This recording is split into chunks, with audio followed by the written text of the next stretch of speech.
Everyone, कैसे हैं आप सब। आई होप बहुत बढ़िया होंगे, पढ़ाई भी अच्छे से कर रहे होंगे अपनी। चलिए फिर से अपना नया सेशन शुरू करते हैं। कल हमने किया था भाषा अर्जन क्या है। आज हम आगे बात करेंगे भाषा अर्जन की प्रक्रिया के चरण क्या क्या हैं। आपके सीटेट एग्ज़ाम में बहुत बार हिंदी पेडागोजी और इंग्लिश पेडागोजी में इससे क्वेश्चन आता ही आता है। ठीक है, तो चलिए पहला स्टेप करते हैं। पहला स्टेप है पूर्व भाषाई चरण, प्री लिंग्विस्टिक स्टेज। ये 0 से 6 माह तक होती है। जब बच्चे ने जन्म लिया ना, जन्म से लेकर उसके 6 महीने तक पूर्व भाषाई चरण बोलते हैं उसको, प्री लिंग्विस्टिक। क्योंकि इसमें बच्चे को ना भाषा को बोलना नहीं आता, बच्चा अपने साथ कुछ सहज क्रियाएं लेकर आता है जिसे बोलते हैं इंस्टिक्ट्स, जैसे कि रोना, हंसना, है ना, किलकारी मारना। तो ये अपने साथ बच्चा सहज ही लेकर आता है, बच्चे को चीज़ें करनी आती हैं बचपन से ही, तो उसे बोलते हैं प्री लिंग्विस्टिक एज। और ये 0 से 6 माह तक रहती है जब बच्चे को भाषा की साउंड को निकालना नहीं आता।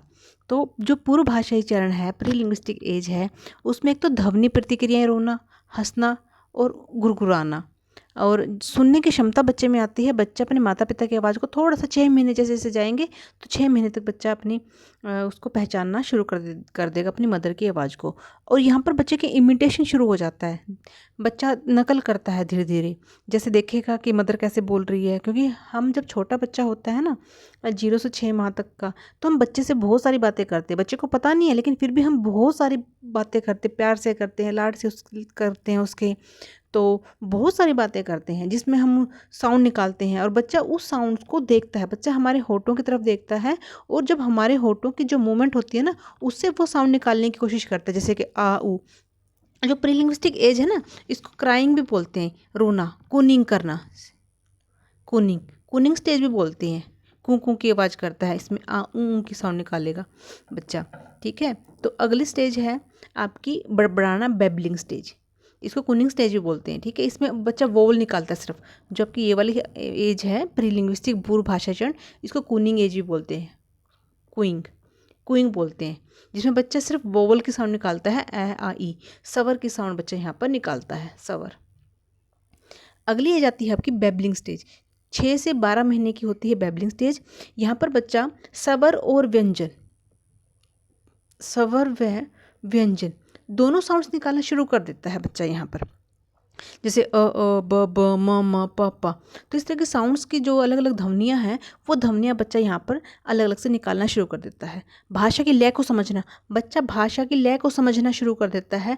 बच्चे वार्तालाप की तान बान को पहचानने लगते हैं, यानी कि जो बातें हो रही हैं रिस्पोंड करना बच्चा यहाँ पर शुरू कर देता है। रिस्पॉन्स करना, हाँ या नहीं का जवाब देना, गर्दन को हिलाना। अब बच्चे को खेलोगे ना, बच्चे के साथ खेलोगे और उसको पकड़ने की कोशिश करोगे तो भाग भाग कर छुपेगा, भाग भाग कर जाएगा, किलकारियाँ मारेगा, हंसेगा। तो इस तरह की एक्टिविटी बच्चा यहाँ पर कर देता है 6 से 12 महीने में, यानी कि 6 से 12 महीने यानी कि 1 साल तक आते आते। प्रयोगात्मक खेल खेलता है बच्चा, विभिन्न ध्वनियों के साथ प्रयोग करना शुरू कर देता है। बच्चा साउंड्स में डिफरेंस करना भी शुरू कर देता है 1 साल तक। 1 साल तक बच्चे को बहुत सारी साउंड्स की पहचान हो जाती है, जैसे कि बर्ड्स की आवाज़ कैसे, पक्षियों की आवाज़ कैसे होती है, चिड़िया कैसे बोलती है, कबूतर कैसे बोलता है, डोगी कैसे बोलता है, कैसे साउंड निकालता है। तो बच्चा वैसे वैसे साउंड्स को निकालना शुरू कर देता है 1 साल तक। तो इसलिए बोलते हैं इसको बेबलिंग स्टेज। फर्स्ट वाली थी आपकी कोइंग वाली स्टेज, ठीक है, और ये है आपकी बड़बड़ाने की का चरण, बेबलिंग स्टेज। अगला है आपका एक शब्द चरण, होलोफेस्टिक स्टेज। ये 1 से 1.5 साल तक होती है। इसका एग्जाम में आपसे एज ग्रुप पूछा गया था कि 1 से 1.5 साल तक की एज आपकी कौन सी होती है, तो उसे बोलते हैं होलोफेस्टिक स्टेज, एक शब्द चरण। क्योंकि यहाँ पर बच्चा एक शब्द बोलकर बात समझाने की कोशिश करता है, एक शब्द से पूरा अर्थ ही निकाल देता है। जैसे कि पानी, मुझे पानी दे दो, सिर्फ बच्चा पानी की तरफ इशारा करेगा कि पानी, हम समझ जाएंगे कि वो क्या कह रहा है, उसको पानी चाहिए। अपनी मम्मी को बोलेगा, मम्मी, गर्दन हिलाएगा कि यहाँ आओ, कि माँ यहाँ आओ। तो बच्चा एक शब्द से ही पूरा अर्थ निकालने की कोशिश करता है। हम उसके एक शब्द से ही, जो उसकी मदर होगी, आसपास के उसके लोग होंगे, एक शब्द से ही उसके सारे मीनिंग को समझ जाएंगे। जो शब्द भंडार है, वर्ल्ड वोकैब है, यहाँ पर बच्चे का 50 से 500 शब्द का हो जाता है। 1.5 साल तक का बच्चा है, मैक्सिमम शब्दों को पहचान हो गई है, बोलना आ गया है। एक एक शब्द को, एक एक वाक्य के द्वारा वो दूसरों को अपनी बात समझानी शुरू कर देता है। संदर्भ पर निर्भरता, शब्दों का अर्थ स्थिति के अनुसार बदलता है। तो यहाँ वर्ड्स है जो बच्चे के, वो जैसे जैसे सिचुएशन आएगी वैसे वैसे बदलेगा। बच्चा ना इस स्टेज पर बहुत ज़्यादा एक्टिविटीज़ करता है। आपके आसपास छोटे बच्चे होंगे ना, आप उनको ऑब्जर्व किया करो। जब आप उनको ऑब्जर्व करोगे तो आपको ये सारी चीज़ें क्लियर हो जाएंगी कि 6 महीने का बच्चा कैसी एक्टिविटी करता है, 1 साल का बच्चा कैसी एक्टिविटी करता है, फिर 1.5 साल तक का बच्चा कैसी एक्टिविटी करता है। 1.5 साल तक के बच्चे को सब पता होता है कि फैमिली में मेंबर कौन है, मम्मी पापा, सबकी पहचान, सबकी साउंड की पहचान करना। इवन अपने घर से बाहर निकल जाएगा तो गाड़ियों की आवाज़ कैसी है, बाइक की आवाज़, उसके पापा आए हैं बाइक पे तो बाइक की आवाज़ एकदम से पहचान जाएगा। तो इस तरह से इन सब साउंड्स के बारे में बच्चे को बहुत सारी नॉलेज हो जाती है, यहाँ तक आते आते होलोफेस्टिक स्टेज तक आते आते। अगला है 2 शब्द चरण, 2 वर्ड स्टेज, 1.5 से 2 साल तक। अब यहाँ पर बच्चा 2 शब्द बनाएगा, 2 शब्द बोलेगा, 2 वर्ड बोलेगा, उन 2 वर्ड से ही अपने पूरे अर्थ को, अपने मीनिंग को क्लियर कर देगा। सरल वाक्य संरचना बना, जैसे कि माँ दूध, कि माँ मुझे दूध दे दो, पापा जाओ, पापा कहीं जा रहे हैं, जाओ। ठीक है, व्याकरण का आरंभ क्रमशः विषय क्रिया संरचना यहाँ पर बच्चे की विकसित हो जाती है। व्याकरण आरंभ मतलब ये है कि यहाँ पर बच्चा सेंटेंस के अकॉर्डिंग, जैसे कि लड़की है, मैं खाती हूँ, मैं पीती हूँ, मैं जाती हूँ, लड़का मैं जाऊँगा, मैं खाऊँगा, मैं पीऊँगा, इस तरह के वर्ड्स के सेंटेंसेस में अपने आप को यूज़ करना शुरू कर देते हैं 2 वर्ड्स में। आपने एक पोएम सुनी ही होगी, जोने जोनी यस पापा, है ना। तो अब छोटे बच्चे को अगर सुनाओगे ना तो आप बोलोगे जोने जोनू, जोनी जोनी, और वो बोलेगा, बच्चा बोलेगा यस पापा, वो 2 वर्ड ही बोलता है। वो ये वाली स्टेज होती है 1.5 से 2 साल तक की आती है, पूरी पोएम है उसको जोनी जोनी और ट्विंकल ट्विंकल। लेकिन जब हम उससे बात करेंगे, बोलेंगे, तो जोनी जोनी हम बोलेंगे और यस पापा वो बोलेगा। उसके बाद की ऐसे ही 2-2 वर्ड हम बोलेंगे, 2-2 वर्ड बच्चा बोलेगा। ठीक है, इसलिए इसको बोलते हैं 2 वर्ड स्टेज। अगला है टेलीग्राफी स्टेज, 2 से 2.5 साल की होती है। यहाँ पर बच्चा पूरा वर्ड सेंटेंस, पूरा वाक्य को कंप्लीट करना बच्चे को आ गया। 3 से 4 शब्द बच्चा पूरा बनाएगा, अपनी बात को पूरे अच्छे तरीके से यहाँ पर बच्चा कहना शुरू कर देता है 2 से 2.5 साल तक का। मुझे पानी चाहिए, यह है मेरी गुड़िया है, मतलब पूरी बातें बच्चा यहाँ पर करना शुरू कर देता है। खूब बातें करता है बच्चा यहाँ पर। इस वाली स्टेज पर तो बच्चे इतनी सारी बातें करते हैं ना, इतनी कहानियाँ, इतनी कविताएँ देखना घड़ेंगे, वो मन घड़त कहानियाँ घड़ेंगे, मतलब दूसरों को इम्प्रेस करने की कोशिश करेंगे, अपनी बात को बहुत ज़्यादा, मतलब बहुत ज़्यादा, ये कहूँ कि मैं बहुत अपने आप को बताते हैं एक्सप्लेन करके कि ये ऐसे है, वो ऐसे है, मैं ऐसे हूँ, मैं वहाँ जाऊँगा। मतलब इस एज के बच्चों को यादें भी बहुत सारी चीज़ें रहती हैं, बहुत सारी चीज़ें बच्चे याद करके रखते हैं कि मैं यहाँ गई थी, मैं वहाँ गया था, तो बहुत सारी चीज़ें होती हैं। ठीक है, तो ये थे 5 स्टेज थी आपकी इसकी भाषा अर्जन की प्रक्रिया की। ठीक है, और ये आपके एग्ज़ाम में यहाँ से क्वेश्चन पक्का ही पक्का आता है। वो पूछ लेता है बहुत बार कि बताओ कि एक जहाँ पर बच्चा 1 वर्ड बोलता है, 1 वर्ड स्टेज को कौन सी स्टेज बोलते हैं, तो एक शब्द चरण है, इंग्लिश में होलोफेस्टिक स्टेज भी बोलते हैं। इंग्लिश में कि हिंदी में भी आजकल तो साइड में ब्रैकेट में आपके ऐसे लिखा आएगा होलोफेस्टिक स्टेज, ऐसे लिखा आता है। ठीक है, सबसे पहले क्यूइंग स्टेज है, क्यूइंग स्टेज कूं करना, उसमें बच्चा सवर को यूज़ करता है। तो ये भी आपका क्वेश्चन आया हुआ है कि सवर कौन सी स्टेज में बच्चा यूज़ करता है, स्वरों को, सिर्फ सवर, जैसे कि आ उ। तो ये प्री लिंग्विस्टिक स्टेज है, कूइंग स्टेज है, इसको बोलते हैं कूइंग, कूं करना, या क्राइंग करना, रोना, जैसे इस तरह की स्टेज। तो फिर बैबलिंग स्टेज, यहाँ पर स्वर और व्यंजन, ये क्वेश्चन भी आपके आया है, स्वर व व्यंजन, दोनों वर्ड्स, दोनों चीज़ों का यूज़ बच्चा बैबलिंग स्टेज में करता है, बड़बड़ाने की अवस्था में करता है, 6 से 12 महीने में करता है। ठीक है, तो चलिए आगे करते हैं। अब आती है जो आपकी, ये नेचर हो चुके थे। अब डिफरेंस क्या है भाषा अर्जन और भाषा अधिगम में। अर्जन करना क्या है, सहज ही स्वाभाविक तौर से ही भाषा को बच्चा सीख लेता है स्वाभाविक तौर से। लर्निंग क्या है, लर्निंग बच्चा जब एक्वायर कर लेगा अपनी मातृभाषा को, वहाँ पर जब उसको टारगेट लैंग्वेज सीखनी होगी, लैंग्वेज 2 सीखनी होगी, लैंग्वेज 2 सीखनी होगी, तो वहाँ पर जब बच्चा भाषा, पहली भाषा को आधार मानकर दूसरी भाषा को सीखता है, उसे भाषा की लर्निंग कहते हैं। क्योंकि वहाँ कोई इन्वायरमेंट नहीं होता, बच्चा अपने आप से नहीं सीखता, उसको सिखाया जाता है। यहाँ पर उसको सिखाया जाएगा। यहाँ पर अनौपचारिक भाषा का यूज़ करता है बच्चा, यहाँ पर औपचारिक भाषा का यूज़ करेगा।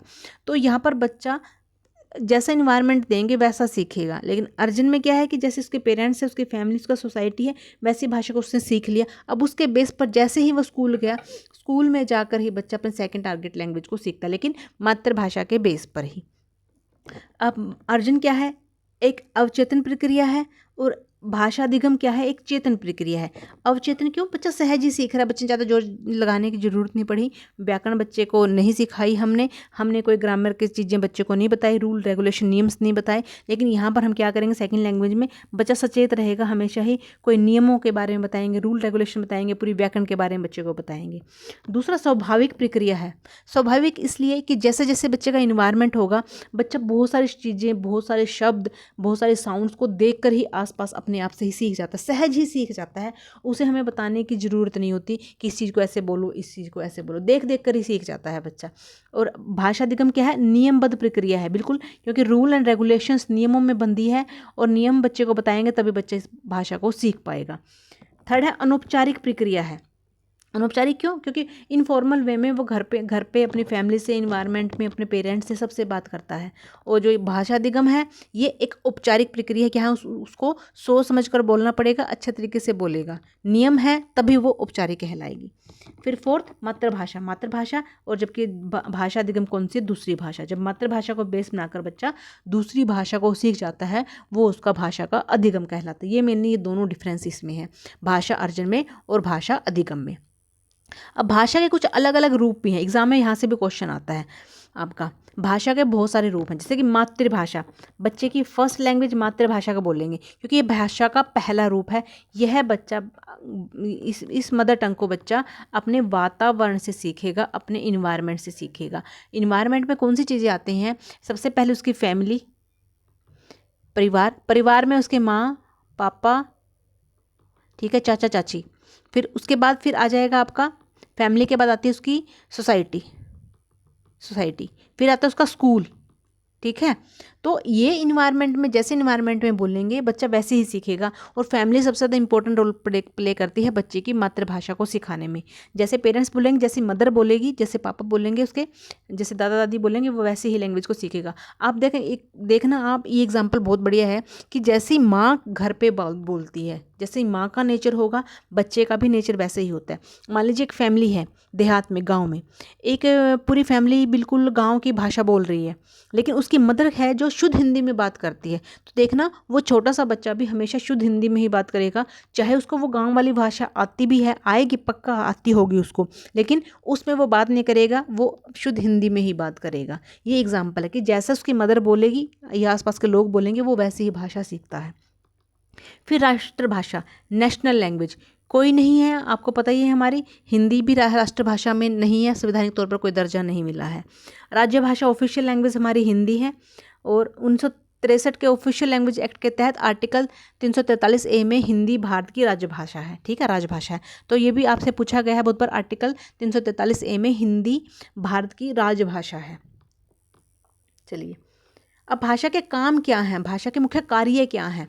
बहुत सारे काम हैं भाषा के काम क्या है? सबसे पहले तो विचारों को व्यक्त करना, विचार दूसरों तक पहुंचाना। जब भी हम भाषा की बात करते हैं ना, भाषा की बात करेंगे, मान लीजिए हमने अपनी बात को दूसरों तक पहुंचाना, दूसरों तक पहुंचाने के लिए सबसे पहले हमारे पास क्या होगा? सबसे पहले तो हमारे पास एक सेंडर होगा जो मैसेज भेजता है, मैसेज भेजने वाला। फिर उसके बाद एक होगा रिसीवर, रिसीवर यानी कि प्राप्तकर्ता। अब जब एक मैसेज भेजा एक सेंडर ने और एक प्राप्त करता है जिसने मैसेज को प्राप्त करा, उसके बीच में एक ऐसा बैरियर होता है जो हमारे मैसेज को रिसीवर तक पहुंचाता है। अब वो बैरियर क्या हो सकता है? बैरियर मीन्स कि बाधाएं। मान लीजिए आप अपने फ्रेंड से बात कर रहे हो, एकदम से ढोल की आवाज़ आ जाए तो वो हमारा एक बैरियर है। अब नेटवर्क पे हम बात करते हैं, जैसे नेटवर्क से ये आपका क्लास चलती है ऑनलाइन, एकदम से नेटवर्क चला जाए तो हमारा वो नेटवर्क से कम्युनिकेशन टूट जाता है, तो हमारी जो क्लास है वो बंद हो जाती है। वो कहीं ना कहीं बैरियर है। तो वो बैरियर भी अगर रिमूव कर देंगे तो तभी हमारा मैसेज है जो रिसीवर तक अच्छे से पहुंच पाएगा, ठीक है। तो सेंडर और रिसीवर तो होना ज़रूरी ही है, उसके बीच में एक बैरियर होगा और एक हमारा सोर्स होगा जिसके ज़रिए हम अपनी बात को दूसरों तक पहुँचाएंगे। वो सोर्स क्या हो सकता है आपका? या तो आप किसी बात को लिख कर पहुँचाओगे या बोल कर पहुँचाओगे और आजकल तो ऑनलाइन का है, तो आप मैसेज कर दोगे, व्हाट्सअप कर दोगे, सोशल मीडिया प्लेटफॉर्म पे कहीं पे भी मैसेज करोगे, तो ये सारी सोर्सेज हैं हमारे पास अपनी बात को दूसरों तक पहुंचाने। ईमेल हो सकता है, कोई लेटर हो सकता है, टेलीफोनिकली आपने बात कर ली तो वो बात हो सकती है। लेकिन मेनली सारे का अगर आप निचोड़ देखो तो एक चीज़ है कि हमने कम्युनिकेशन करना है, हमने संप्रेषण करना है, कि हम अपनी भाषा के द्वारा संप्रेषण करते हैं। संप्रेषण के भी बहुत सारे रूप होते हैं। या संप्रेषण आप बोलकर करो, या लिखकर करो, या आप ग्रुप में करो, या आप खुद से करो, या आप दूसरों से करो। तो कहीं ना कहीं हम कम्युनिकेट ही कर रहे हैं, हम अपने विचारों को दूसरों के सामने रख रहे हैं, दूसरों से बातचीत कर रहे हैं। तो चलिए देख लेते हैं स्लाइड में क्या लिखा हुआ है। पहला संचार का साधन है कम्युनिकेशन, ठीक है। जब हम कम्युनिकेट करेंगे, क्योंकि कम्युनिकेशन तो है ही, भाषा हमारा मीडियम है, एक मीडियम ही है जिसके जरिए हम बात कर सकते हैं, दूसरों तक अपनी बात को पहुंचा सकते हैं। विचारों और भावनाओं को व्यक्त करना, जैसे मुझे पानी चाहिए, कोई भी फीलिंग हो सकती है आपकी, आप कम्युनिकेशन के जरिए अपनी बात को दूसरों तक पहुँचा रहे हो। ज्ञान प्रदान करना, ठीक है, हम ज्ञान भी ले सकते हैं, नई जानकारियाँ मिलना, नए तथ्य मिलना, और बुक्स को पढ़ना, किताबें पढ़ना, स्कूल की बुक्स को पढ़ना, न्यूज़ देखना। तो जहाँ से भी हमें जानकारी मिलेगी, कहीं ना कहीं उसका सोर्स कहीं ना कहीं भाषा ही होगा। सामाजिक संबंध बनाना, सोशल जो स्किल होती है वो भी कहीं ना कहीं हमारी भाषा से ही आती है। जिसकी भाषा अच्छे से डेवलप होगी उसकी सोशल स्किल भी बहुत अच्छे से डेवलप होगी, क्योंकि हमने भाषा के जरिए दूसरों को इन्फ्लुएंस करना है। और भाषा की स्किल वही कहलाएगी जब आप अपनी बात को दूसरों तक अच्छे तरीके से रख पाओ और सामने वाला भी सेटिस्फाई हो जाए आपकी बात से, ठीक है। लोगों से जुड़ने और बातचीत करने का माध्यम है। तुम कैसे हो, कहाँ हो, कैसे हो, कैसे पढ़ाई कर रहे हो, जैसे आते ही मैं बोलती हूँ आपको हेलो एवरीवन, कैसे हो, आई हो बहुत बढ़िया होंगे। तो ये कहीं ना कहीं एक रिलेशन बॉन्ड बनाने का तरीका है मेरा, कि मैं आपसे बॉन्डिंग बना कर रखूँ।